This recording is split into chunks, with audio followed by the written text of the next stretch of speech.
Welcome to Unpacking the Athlete podcast, hosted by yours truly, Rob Martin.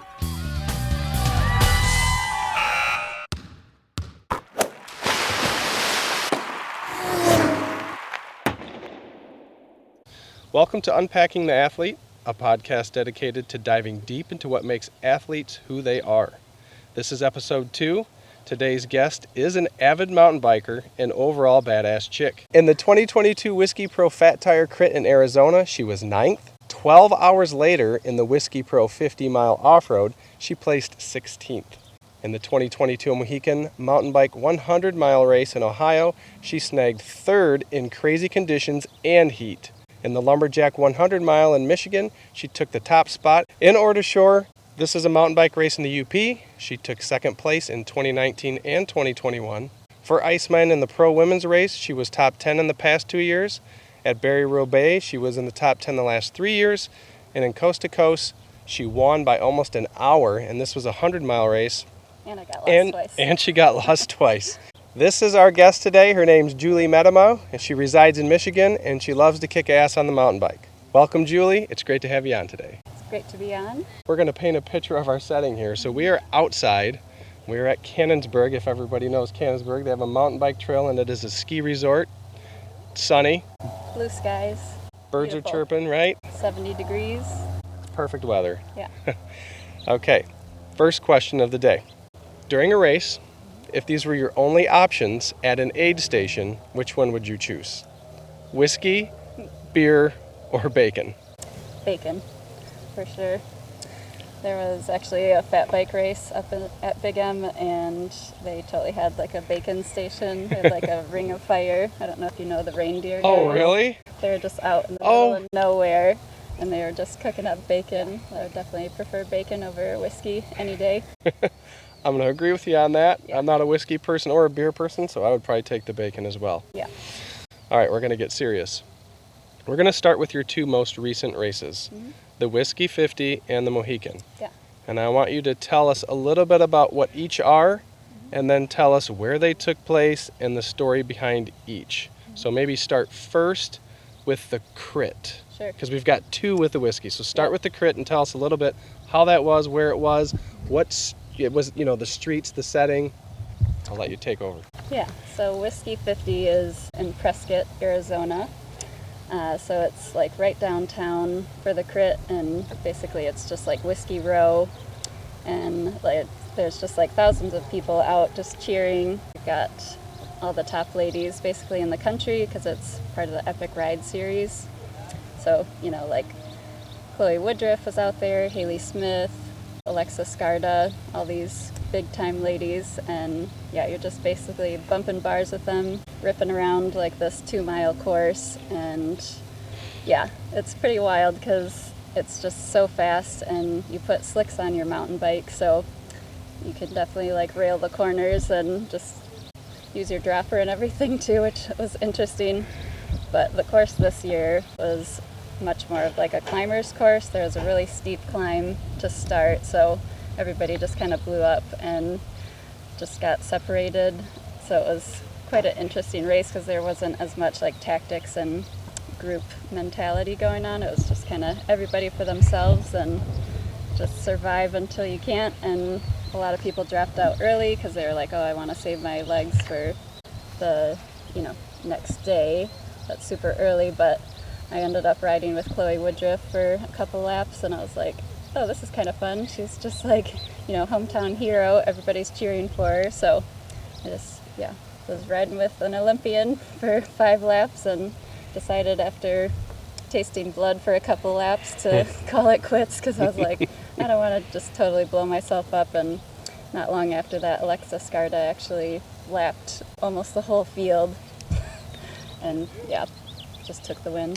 Tasting blood. Do you think that was because of the dry air, the effort, and the elevation that you were at? Yep. Yeah, there was a fire pretty recently, so I think the air was a little bit drier than normal. Plus, being from Michigan, we're not used to that dry desert air. And it's at about 6,000 feet elevation as well, so I think the combination of the things, but I'm pretty sure my heart rate got over like, 190 every lap, so. Yeah, that's... It was a little wild. And the start of the crit, you just go up this crazy hill. Yep. Yeah. Yeah, and there's just like people cheering, throwing out like dollar bills and beers. And, Hand ups. Yeah, exactly. Awesome. Shortly after that, you go. I mean, you have to get back. You have to try to calm down and get to Yep. sleep. Yeah. And then the next day, you're up 4 in the morning, probably to get ready, because you're off at 7 a.m. for the 50-mile off-road race. Why don't you tell us a little bit about that? Yeah, we were actually staying at an Airbnb, so I was like, oh, I'm just going to spin my legs out and just like ride up to the Airbnb. And the hosts were just like super chatty and just like wanting to give us drinks and hors d'oeuvres and all this stuff. And I was just like, I need to eat very specific ride food because I have some food allergies and stuff too. But they were getting Adam a little schnockered too. It's just like, we gotta have like a lot of things to accomplish, but it was just fun to talk to them too. So that was a little interesting. Besides that, yeah, you just kind of have to keep moving forward and get all your stuff switched over because it's not easy to go from one thing to the next. Didn't sleep the best probably. I was like coughing so much after that. I felt like I had bronchitis. So I was just like, I left the house, I was fine. I come back, I have like a headache and sore throat. I was like, do I have COVID? You know, just all these things going through your head. Managed to wake up and looked at my Whoop score. I was like, oh, I'm okay, but wasn't great, but wasn't terrible. So it's like, just see what the day brings. Heck yeah. Yeah. So tell us about the start of the race, walk us through the race, and all the way to the finish. Yeah, so the race starts out with a long climb, so it's about like a 1,500-foot climb. And in the riders' meeting, they had mentioned that the women's race is typically a little bit more low-key and just stays pretty civil for like the first, 5 miles. And then once the dirt starts, then it's on basically. So Gloves are off. Yep. So I was glad to know that and know that we're not just going to be like sprinting off the gun and just climbing for 2,000 feet. And then, going into that crazy descent, I was able to stay with the lead group until they took off. And I was like, I feel pretty good. So I wanted to be one of the first people into the single track. So I just kind of put in a little bit of an effort because I knew there was like some chunky little things that could kind of cause a little derailure or something. There was a rock roll. Yep, exactly. Right, and that wasn't small. Yeah, it was exactly. bigger and when chunky, and it'll like get you kind of off your game if you're not knowing what's coming up. So I was happy to be in the front, but kind of forgot about like the really steep, loose climbs after that, and was just struggling a little bit. But very glad that I had extra gears because previously when I had ridden the course, it was on a different bike that had many less gears, so I was happy about that. And then, just basically went into that crazy descent and just held on for dear life. Because rocks on top of rocks? Yeah, just swimming / surfing in a bunch of loose rock, and there's definitely some exposure too. I'm pretty sure it's like 2 miles long too, so it's not a short little descent as well, so that definitely, I was glad to have pre-ridden that previously. I somewhat knew what to expect, but there were a couple ladies that passed me and were just ripping down it, and I was like, oh, go ahead. Really? Yeah. Go for it. I'll see you later. And then, you just get into Skull Valley, so you turn left and go down Skull Valley climb, so then you get to see all the ladies coming up, so you kind of have an idea of like where you're placed at and how far people are in front of you. So it's interesting to see Alexis was already off the front and crushing it. We were pretty sure that she was probably going to feel good because she crushed the crit so easily. I felt good on that climb too, so I just kind of hung with Ellen Campbell. We just kind of worked together and just basically put in a hard effort, but not trying to like blow yourself up either, because basically after that it's a lot of descending, but there's little climbs and you have to really stay on your toes as well. So that was a little daunting coming from Michigan because we don't have 2,000-foot climbs. No, we do not. Definitely was daunting. Yeah. I remember looking at my Garmin and being like, it already feels hot. Like, what time is it? It was like 9 a.m. I'm so glad we started so early because it would be pretty brutal if you were out there at like noon or something. even though it was only supposed to be like 75 degrees, but I think it goes up to like 8,500 feet for the climb too, so elevation's a little bit of a factor as well. Yep. Do you think it was warmer down in Skull Valley? Yeah, it was very exposed for sure. Like, there are no trees until the very top, so you definitely got a little sun. Yeah. A little sunburn maybe? I got a little sunburn, yeah, because I put on like arm warmers and leg warmers because I just rode to the start. Right. And after I had them on, I was like, I should probably put sunblock on, but I didn't feel like taking it all off. And I was like, we'll be done before 11 a.m. Like, the sun can't be that bright that early, but that's okay. It was. Were you happy to see the pavement? Yes, because, I knew I had a little bit left in my legs. There were a couple ladies that I was back and forth with throughout the day, and I could tell they were really struggling on the climbs. So I was like, I'm pretty sure I can catch them. And there are some of the amateur guys with us at that point too. So I was like, oh man, this is so perfect. We've got a couple amateur guys, which I'm sure will just rip this descent, and we can just kind of just fly by those ladies. And sure enough, picked one off after another. There are 3 ladies that I ended up passing in the last 3 miles. And Ellen was actually like 50 feet from the line. Oh. And I saw her, and she looked behind, and she was just like looking like she was struggling and just wanted to soft pedal in. And I was like, so sorry. I'm coming. Coming for you. So that was pretty good to be able to feel good at the end of 4.5 hours of racing. And Absolutely. I don't know how much climbing there was, but 6,500 feet, something like that. That's a tough race. Yeah, not bad for coming from Michigan and not doing much elevation or going out too early or anything either. So No, that's actually really good. Yeah. Very, very cool. And that one you were 16th. Mm-hmm. And the day before in the crit you were 9th. Yep. Okay. Mm-hmm. Just a refresher. Yeah. For those who are thinking, well, Yeah. we did talk about it in the beginning, but Yep. we're a little ways in now, so we'll move on now to the Mohican 100. Mm-hmm. Why don't you talk about where that was, where that took place, talk about the course, and then tell us your race story.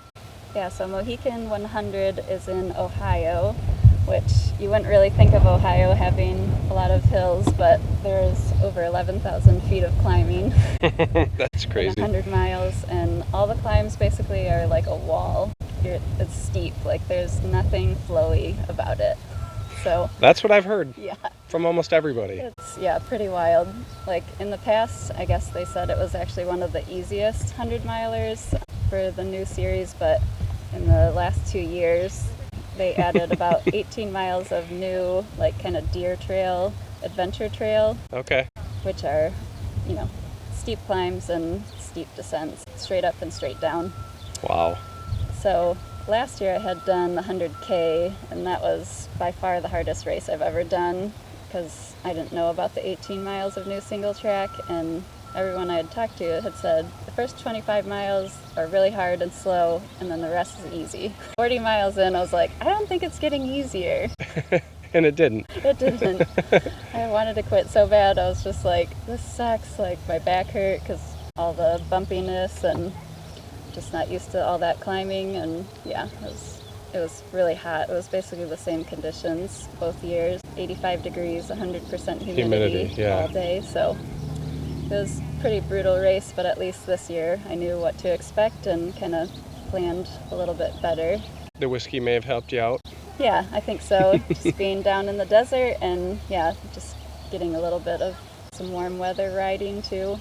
Basically just made sure to eat and drink enough because last year I think I only consumed 800 calories or something. Okay. Because it's, hard to eat and drink when you're climbing all the time, but I just made sure to have some hydration in my hydration pack too and some drink mix. So I was getting fluids throughout the day and not just gonna bonk out there halfway through. But it wasn't necessarily like an A race. My brother called me like the night before and he was like, don't try going out and like winning this thing and just like burying yourself in a hole and not being able to train for like 2 weeks. Right. And I was like, I don't know, we'll see how it goes. But yeah, so I didn't try to go out too hot or anything, but the first 40 miles were still pretty long and slow, because there's just a lot of like technical single track and A lot of roots. a lot of roots and rocks, so it bumps you around like just enough where you're just having to, use a lot of different body positions. So I was just kind of trying to settle into like a steady pace, but not get behind slow people either. So I maybe burned a couple matches in the start just to stay further up in the single track. Yep. But it did even out eventually. I was riding with some guys that said, oh, we're almost to the easier part. There's more like gravel and stuff for the second half. So I was happy about that because, I was definitely like, oh, we're only halfway. It's going to be a long day. Because of the humidity, and I think there was some rain previous to the race. Mm-hmm. Was there a lot of mud on the routes that made it even more difficult? The routes weren't too bad, but there were a lot of really muddy sections because there's some sections that you go through that horses go through too. Oh, okay. So they just tear up the trail. There's actually one climb that was literally like 4 inches of mud deep for a mile long. Oh, gosh. It was so brutal. It's just like, I was riding it and I was like, I'm pretty sure I could ride all of this, but then I realized, I don't know when this is going to end. So I got off my bike for a second and finally saw the top and I was like, okay, I can ride the rest of this. It's not easy for me to walk my bike, so I feel like I might as well just stay on my bike as long as possible. But a lot of people talked about walking their bikes a lot. Yeah, I heard that as well. Even the gravel climbs, the winner said she was walking a lot of them. Because they're still steep, right? And she was cramping so bad. Yeah. So, it's kind of crazy. But Rough. yeah. And you finished third in that race. Yep. I finished in a thunderstorm, so that was good. Oh, so it started storming at the end. Mm-hmm. So it was just like the humidity was building throughout the day. Gotcha. Even at 7 a.m. when we started, everybody was sweating on the start line. Doing nothing. Yep. Yeah. Pretty interesting. I was in front of Jen, who was second place for a little bit. Somebody thought I was her. They're like, oh, you're riding really good. Are you Jen Toops? Because she's won the race like 4 times. Like, yep. No, but we kind of look alike. We ended up riding together for a little bit, but got split up at an aid station and was just like ready to kind of rest a little bit because it's really hard in the single track to go any slower. So I kind of just took it easy on some of the gravel roads and just figured I'd recover a little bit, eat and drink, and push on the single track. Yeah, exactly. Then at the last aid station, I was like, oh, I'm kind of getting closer to her because Adam was giving me some updates, and I was like, oh, maybe I can catch her because I honestly felt the best from 75 miles on. I was like, I felt great. That's a little opposite of what most, yeah. But I was just like, well, we'll see how long this lasts. I might just crack and die out here, who knows, but yeah. I was able to push hard till the end, but was about 2 minutes off. But yeah, definitely was interesting with the thunderstorms brewing as well, because I was up on a ridge line and that's scary. Some lightning strikes and some rumbling, and I was just like, this is probably the worst place I could be. Right. I want to get down, Exactly. Lower, somewhere. Yeah. Well, that sounds like a great experience. Yeah. And you did well. It was epic for sure. We're going to rewind. And we're going to go back, and you want to tell us a little bit when you got started in the sport. When did you get started on the bike? How did that happen? Maybe who introduced you? Yeah. As kids, we would ride bikes just like in the neighborhood. We had like a bunch of backcountry roads and everything, so we would, just roam around and go to like the gas station, get some candy or some ice cream or something. So not much has changed, but I feel like I didn't really bike competitively, but my brothers all have been competitive at some point in their lives. So eventually, when I lived out in Eugene, Oregon, I actually had my car brakes kind of acting up, so I took it into the shop and they were like, oh, it's going to be $500. And I was like, I've got a bike in the garage. I'll just take up biking and see how that goes, because Eugene's such a nice place to bike commute. So I never drove that car again and just started bike commuting. Put some saddlebags on there and just, got my groceries and everything that way. And then I moved back to Michigan, and my mom was a road cyclist and she had an extra road bike, so I started riding with her and saw this Facebook group for a ladies mountain bike ride, and I was like, I feel like mountain biking sounds kind of fun, so I dusted off my brother's old bike that was in the garage and took it out and met up with the ladies and was like, oh my gosh, these trees are so tight together. Like, this is so scary, but fun, and just kind of had the itch for it and kind of kept after it, and yeah, just kind of went to like Kenosha, which is like a local trail in Grand Rapids that was close by my house, and just would do little laps. Adam always gives me a hard time. He's like, remember when we did, those 3-mile loops over and over and over again?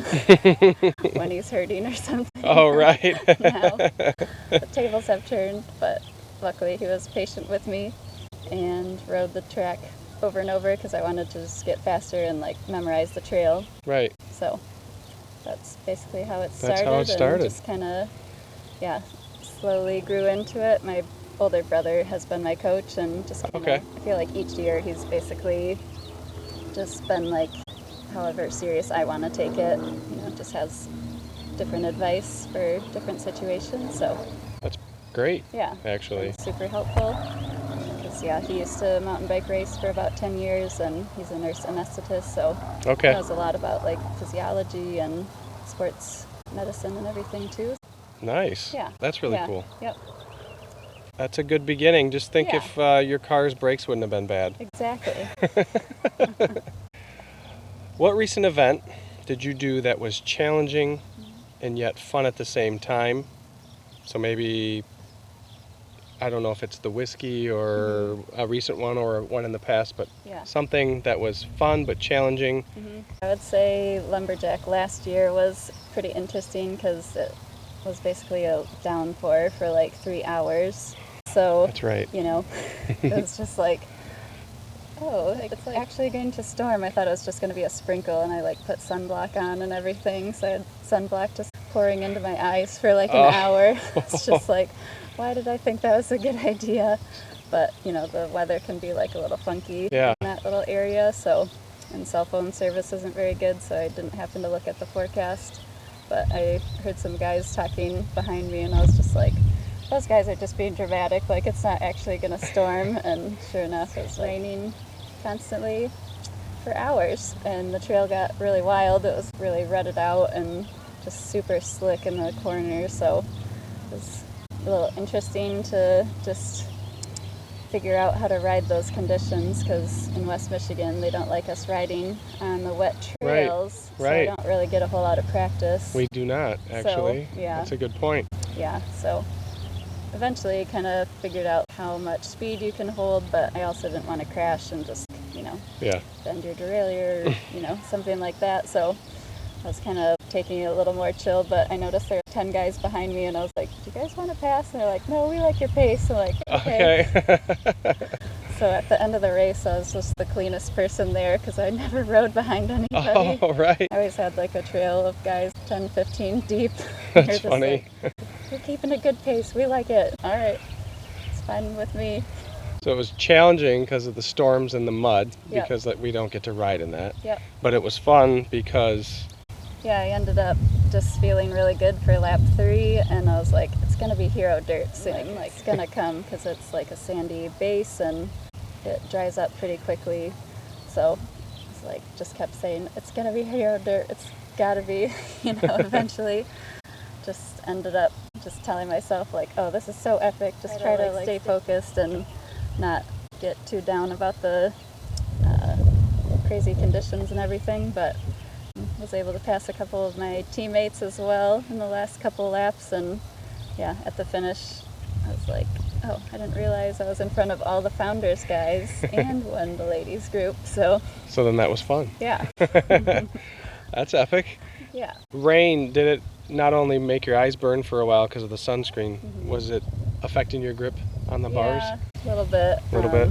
I have like the wolf tooth chunky, extra chunky, so they weren't too slippery, but it was just a little dicey in the corners mostly, and I didn't mind it too much because it keeps you nice and cool, so I was just trying to keep a positive mentality and just trying to be like, this is so epic. Push on. Exactly. Do you have any other sports or activities that you've done in the past that you believe maybe translated to the bike? Yeah, I feel like I've always been pretty athletic. I kind of like played soccer pretty competitively in high school and then ran before I started cycling.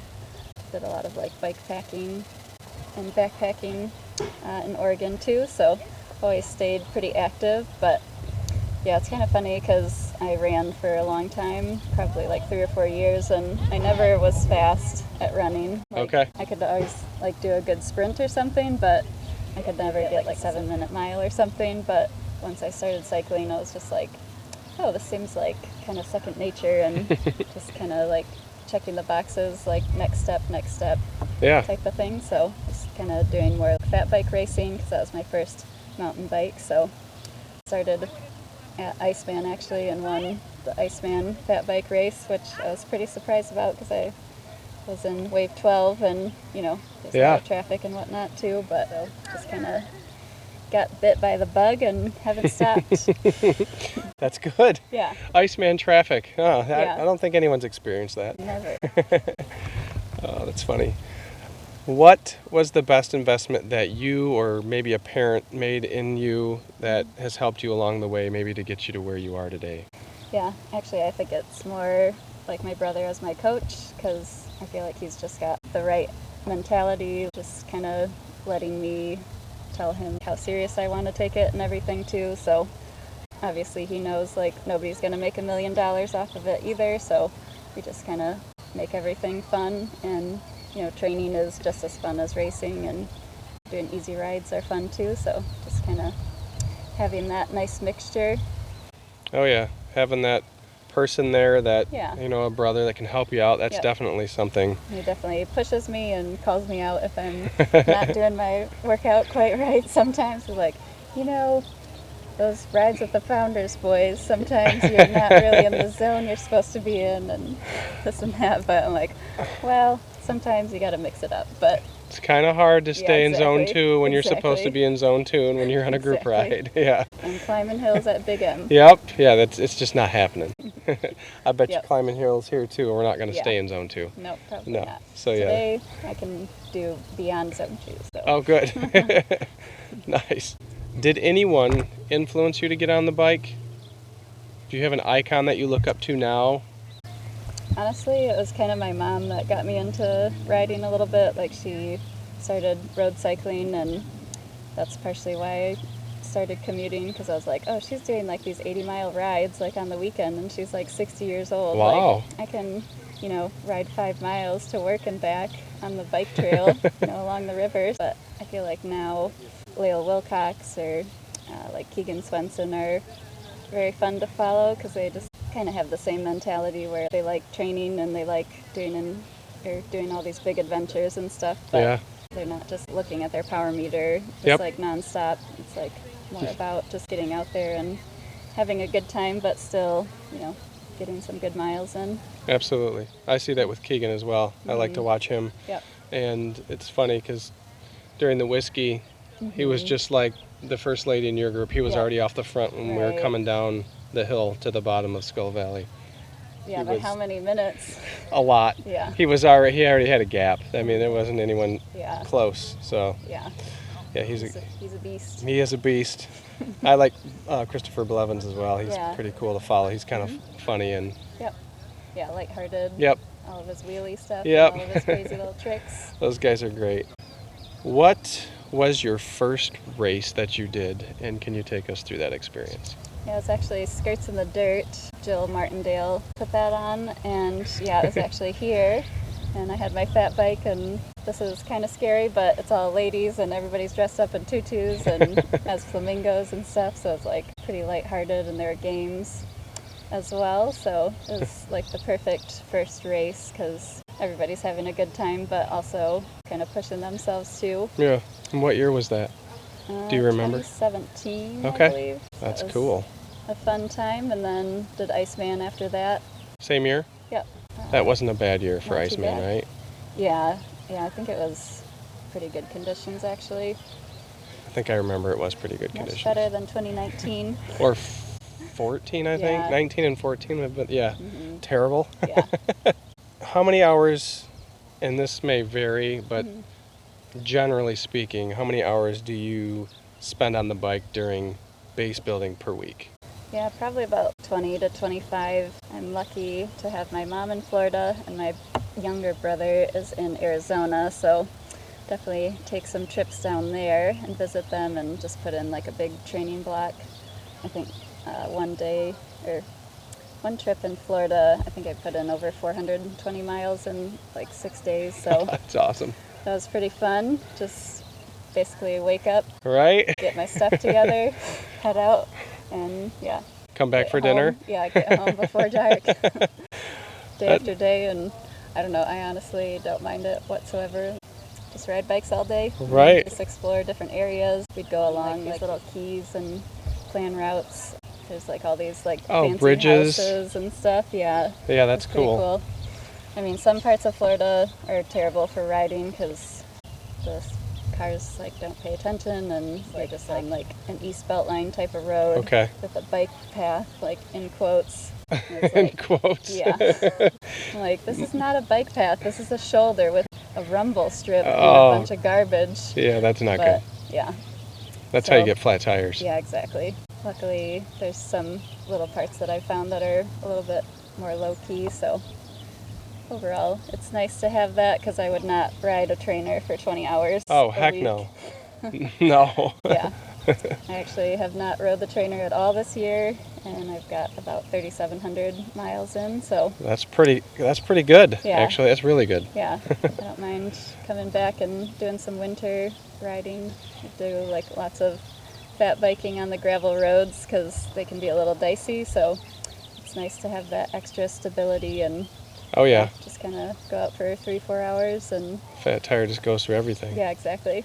Yeah, can hit the state game area a little bit too, do some single track and Heck yeah. just cruise around. It's beautiful scenery out there, so Yes, it is. but yeah, obviously you get a little cold out there at times. There's always like a nasty headwind or something and you're just like, why am I doing this? But it's always worth it. So 20 to 25 hours during base building. Yeah. And now how about during race season? What are your hours a week? Usually about 15, I would say. I work part-time.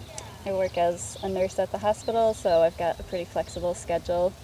So I can always pick up extra hours. I work at Grand Rapids Public Schools as well as a sub-nurse. I've got quite a bit of flexibility with my schedule and just kind of can tell them like last minute, oh, I can work on Tuesday and, it's raining, so I'll just work, Right. and then do my rides the rest of the week. Right. What has been your most memorable race or event? And could you walk us through that if it's something different than what we've already talked about? Yeah, I think one memorable ride actually was just doing a training ride out in Tucson.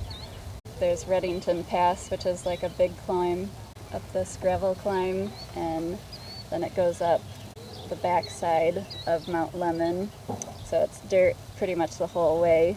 And I was on my mountain bike and I was like, maybe it's better on a gravel bike, but my mountain bike is pretty good for those chunky 2-tracks and stuff like that. Planned with my brother to have him meet me halfway because he has an enduro motorcycle. He was gonna like bring me resupply stuff because it's pretty remote, but like an hour in he texted me and he was like, sorry, but my suspension died on me, so I'm not going to be able to come out there. And I was like, oh, interesting. I was like, I don't even have cell phone service to even look up if there's a town anywhere close. It's just like, well, just keep going and see, if there's any signs or anything, or see if I get like some cell phone service. Because I was kind of going for this long segment that was like 3 hours long or something. Okay. Because my older brother said just go at race pace and just leave it all out there basically. So I was like, I better just chill a little bit because who knows like when I'm gonna find any food or water. I almost stopped because there's a couple little ranches and stuff. I could just ask them for like some water or something, but just figured there'd be a little bit of pavement and possibly a town somewhat close by from looking at the map previously. And just ended up having to detour like 5 miles out of the way, but I didn't bring any cash with me because I just didn't think of it. And because your brother was coming to save you. Yeah, exactly. I was like, sorry, I don't have any money for ice because it was hot out and everything. And the lady was like, oh, don't worry about it. And the sheriff was right there and he was like, wait, do you need some money? I could use like $1 or something for like a Coke or something. Because I knew I had a 5,000-foot climb coming up. And he gave me a $20 bill, and I was just like, oh, I don't need $20. He was like, just take it. Oh, okay. really? I'm going to take that as a sign that I should probably just stock up and resupply, because who knows what's, to come. I had no idea what the route was like. Some people that I was actually talking to said it might be like snowy and hike-a-bike and stuff too. So it's like, I don't really know what I'm getting into. 3-4 o'clock in the afternoon, and it gets dark at like 6 or 7 too. So it's like definitely kind of cutting it close. And I knew the QOM was 2.5 hours, so I was like, I'm just gonna go for it because I'm already out here. Stocked up on my supplies a little bit and headed out. Yeah, it was like super bumpy, nasty gravel road. It felt like a death march just like going into this climb because you couldn't even see it. Okay. Sometimes you can see like the switchbacks and everything. Yep. I don't even know where this climb is. I don't know how steep it is. I ended up running into some people from Grand Rapids. Like there were some enduro guys coming down and I just waved to them just to make sure they saw me mostly. Right. Don't run me over. Yeah, exactly.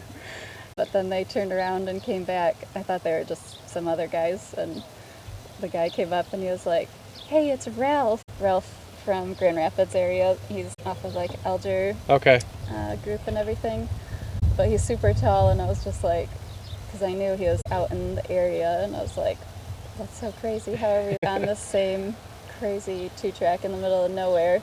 So he stopped and talked for a little bit, and he was like, oh yeah, it's totally clear. Like, you're good to go. That is the information I needed, because I did not know if it was going to be like a foot of snow, because those cyclists were like, yeah, it definitely snowed and it doesn't get sun exposure up there. I didn't really know this, but it goes up to 9,000 feet, so it's like 20 degrees at the top. Cold. I brought arm warmers, but yeah, it was like so cold by the time it was at the top, and it was like the sun was setting, but the sunset was so pretty. It was pink and purple and just looked like cotton candy. I was just like, this is so cool. Eventually got to the top, and there was some ice crystals on the road and stuff, and luckily my brother came out because he was like, it's getting really dark, I better start trying to look for her. He thought it was going to be like a rescue mission or something. He wasn't sure if I'd made it up the climb because there was no cell phone service to have him updated or anything, but luckily pretty much right at the top he was coming up on the road section, so I didn't have to descend and really freeze my ass off because I did not have any lights or anything either. So yeah, you would have froze. Yeah, for sure. Because you don't pedal like pretty much the whole way down. So he brought a car and picked you up. Yep. So it ended up working out, but yeah, it was definitely one of the more epic rides that I've done. A lot of unknowns. Yeah. A nice sheriff. Yep. Yeah, exactly. And then a nice brother at the end. Wow. I'm signed up for Leadville, so I was like, well, if this is any good training for Leadville, I've got it right here. So plus whiskey was on the docket in a couple months. Perfect. Don't get climbs like these in Michigan, so might as well take advantage. And I've got my mountain bike. I think I can survive a little snow if there was some. Right. That's definitely, we've had some, like in our group, we've had some epic rides with a lot of unknowns, and those are always memorable for sure. Who has been your biggest competition locally along the way, and tell us maybe some of the times you went head to head?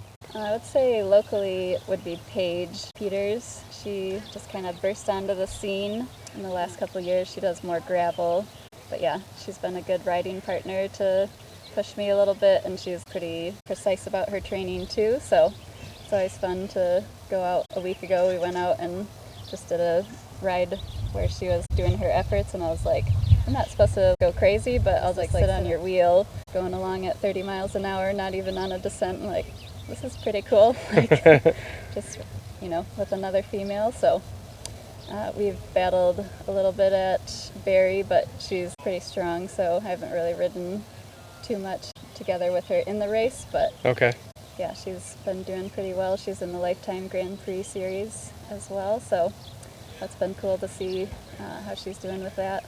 Nice. Yeah, I feel like for the crits, that's definitely been the craziest competition I've had, because, for like Oz Trails, another one of the Epic Ride series, and that course was a lot flatter, so everybody stayed together. Okay. And that was my first time, so I had talked to somebody else that had previously done the race, and they were like, oh, I wouldn't worry too much about it. I got dropped after 2 laps and, sat out. And I was like, well, this seems like a lot of work for getting dropped after 2 laps, but luckily Adam didn't take my mentality and just put the slicks on and, dialed my bike in and everything. And I was just riding the course, and I was like, actually, this is really fun, ripping around on a mountain bike, 25 miles an hour.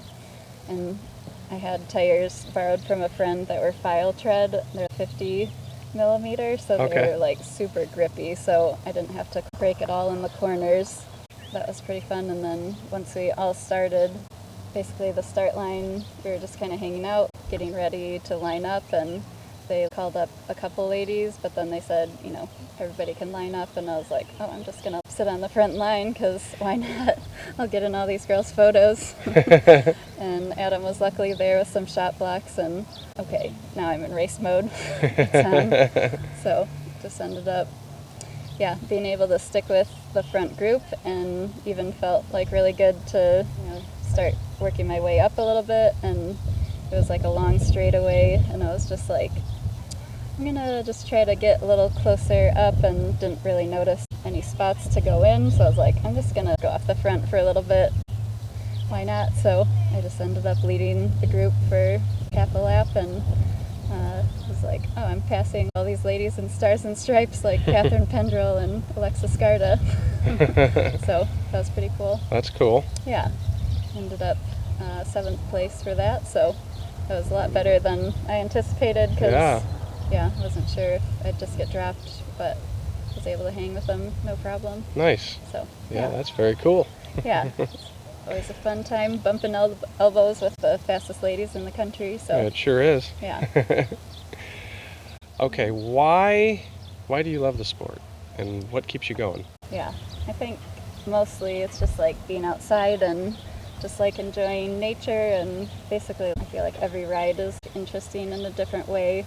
I like road riding or gravel or mountain biking, like it's all just a little bit different, and you have headwinds and tailwinds and nasty weather and great weather. It's always cool to explore new areas and just like go down random different roads, and traveling across the country too. Like my brothers also are pretty similarly paced, so we'll do trips out to Moab or Sedona quite a bit, Crested Butte. So yeah, I agree. It's definitely fun to go explore new places. Yeah.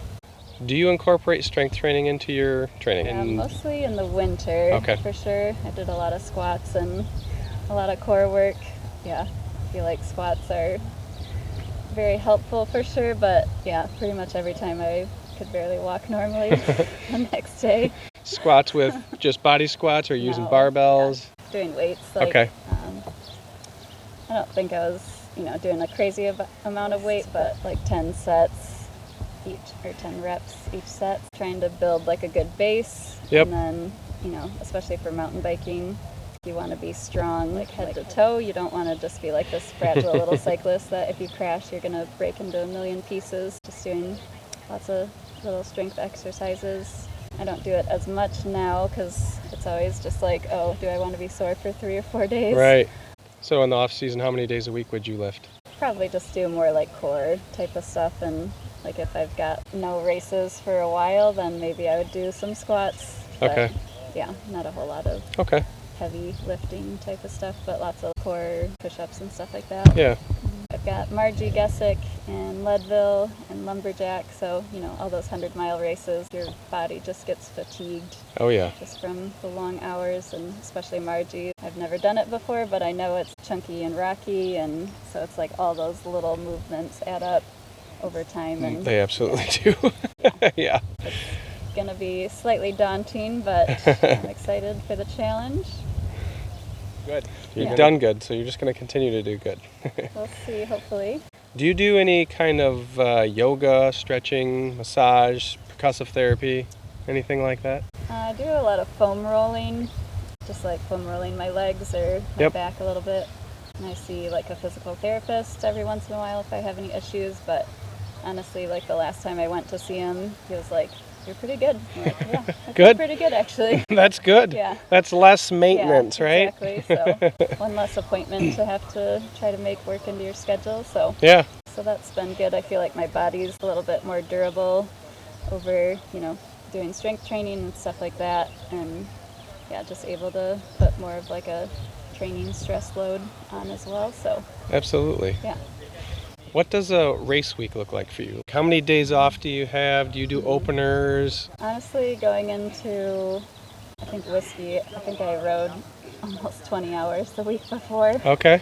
It was like pretty easy miles and everything, so I guess it just depends. For whiskey, I definitely tapered kind of for like The week 2 off? weeks. Okay. But, tapering can be so many different things. I feel like now that my body's used to just riding so much, I can't just stop riding. Right. If I stop riding for like 2 or 3 days, it goes into recovery mode, so you kind of have to keep your legs fresh and at least go and spin at least an hour or two almost every day and do some efforts, but you're not doing like long efforts or a max effort or anything like that. So just kind of slowly ramping down, and then the day before doing some openers and stuff like that. So Perfect. I usually take 1 or 2 days off a week. I usually work at least one 12-hour shift, so Okay. that's usually my rest day. Luckily, my job at the schools is pretty chill, so I can kind of rest during that too, and I'm sitting at a desk. At the hospital, I'm moving around a little bit more, so it's like active recovery, I would say, so it all works together. Active recovery is always good. Yeah. And those are sometimes when you need to get the legs moving, that's Yep. what I'll do on those days Yep. where maybe I should be not doing a hard effort, staying a little lower than zone 2 even. Yep.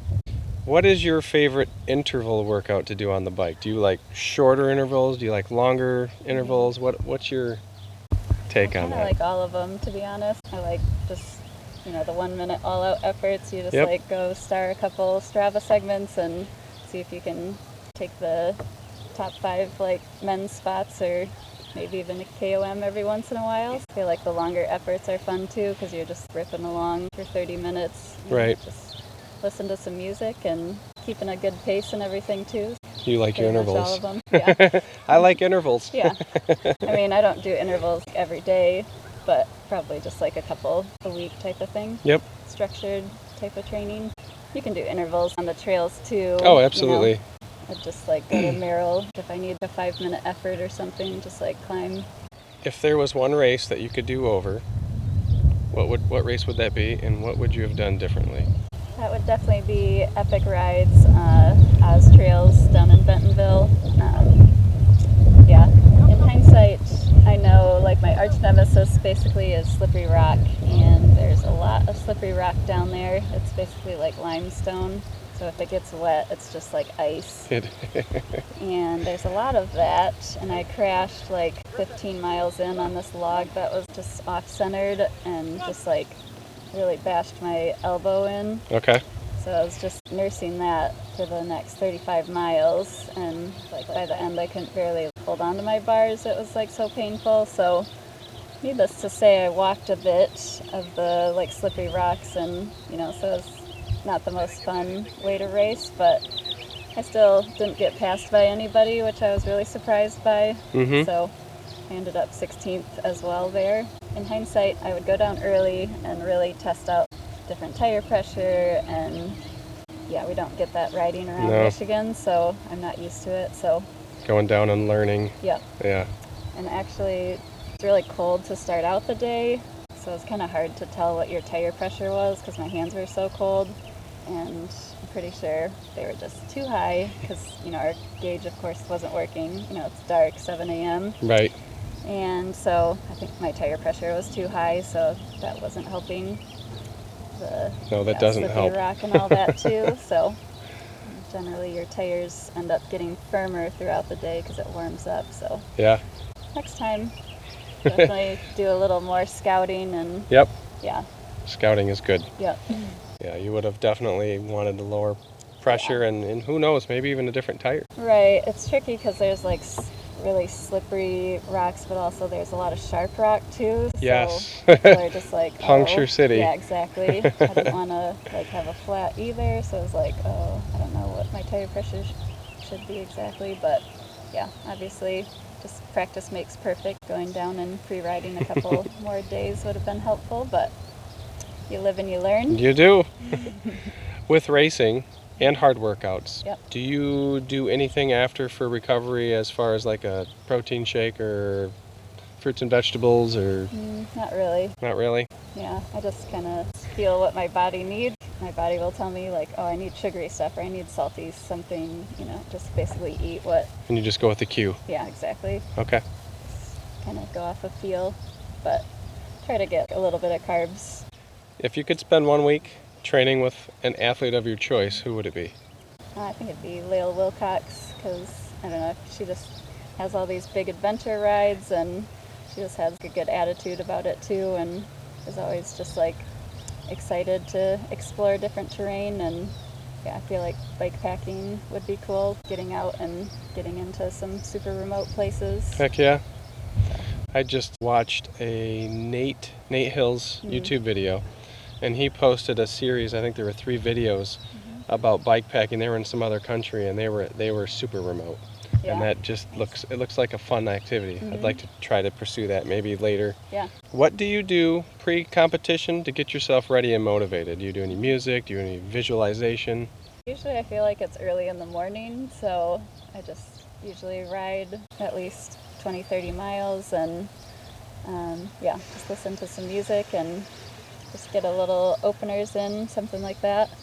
But yeah, I guess I don't have a specific routine per se. You don't have a favorite music that gets you going? No? I've got quite a few stations on my Pandora that are a little more like upbeat, I would say, Okay. type of things. What are some of your upcoming events on the calendar this year? And maybe tell us a little bit about what they are and where they are. Yes, I've got Lumberjack in 2 weeks. So that's a 100-mile mountain bike race. And then I might do one more new series. There's Wilderness 101, because I could get 4 of them if I did that in addition to Margie. So we'll see how that all works out planning-wise. And then I have Leadville as well. So that one's pretty daunting because it starts at like 10,000 feet and goes up to about 13,000, which as a Michigander is a little bit scary because we don't have steep climbs like that, plus being at that high elevation. Some people can't even sleep at 10,000 feet. Right. Yeah. I definitely notice my heart rate even at Prescott. And Prescott is like 10 beats higher. Same. Yeah, it's crazy. So I don't know what it'll be up there, but me and Paige are planning on just like road tripping out there and just kind of making some stops along the way and just kind of staying out there 10 days earlier, just getting acclimated a little bit. And that'll be epic. Yeah, just camping down by the river in the van, so doesn't sound too bad. It sounds great, actually. Exactly. Van down by the river. Yeah. Huh. If you were to give advice to younger athletes that maybe look up to you, what would that be? I think just starting out, keeping it fun and just like finding a little group that you like riding with. Because I think the biggest thing is, just making it a fun activity. Some people ask about training and stuff like that, and I don't think it's that important for like first year or 2, because you just want to get some good skills. And I definitely noticed like riding with other ladies that have better skills was super helpful. I went to Rome Fest, which was in Sedona, and there were all these ladies just like riding Highline, just like no problem. And I was just like, oh, dang. Like, I guess they just, We don't have totally anything confident. to practice though, right? Exactly. So these chicks really know what they're doing. I think that was very motivational because a lot of times, like if you're maybe intimidated by some guys you're riding with or something, they might not wait for you, so you're just like on your own out there. I would ride with my brother. He took me on Hangover, and I was just like, this is terrible. Like, why are we out here? Just like, I hate Sedona.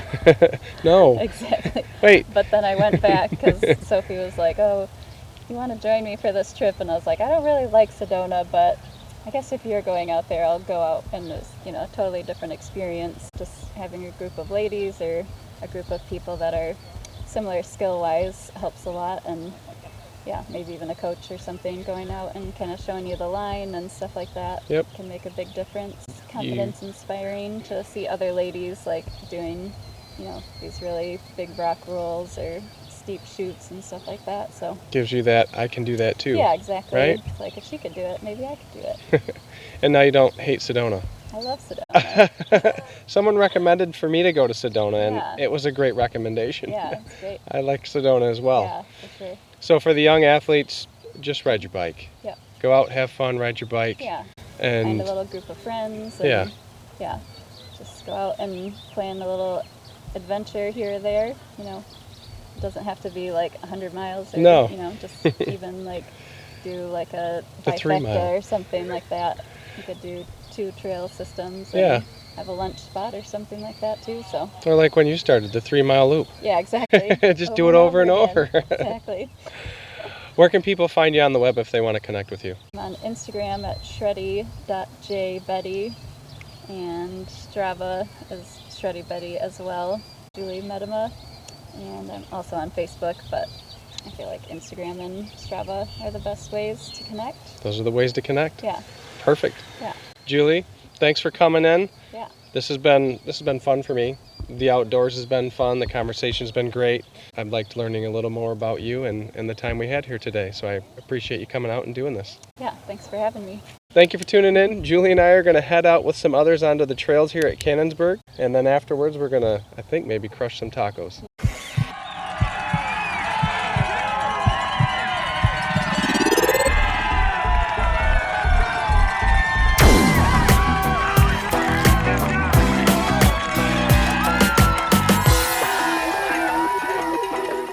You have just listened to Unpacking the Athlete.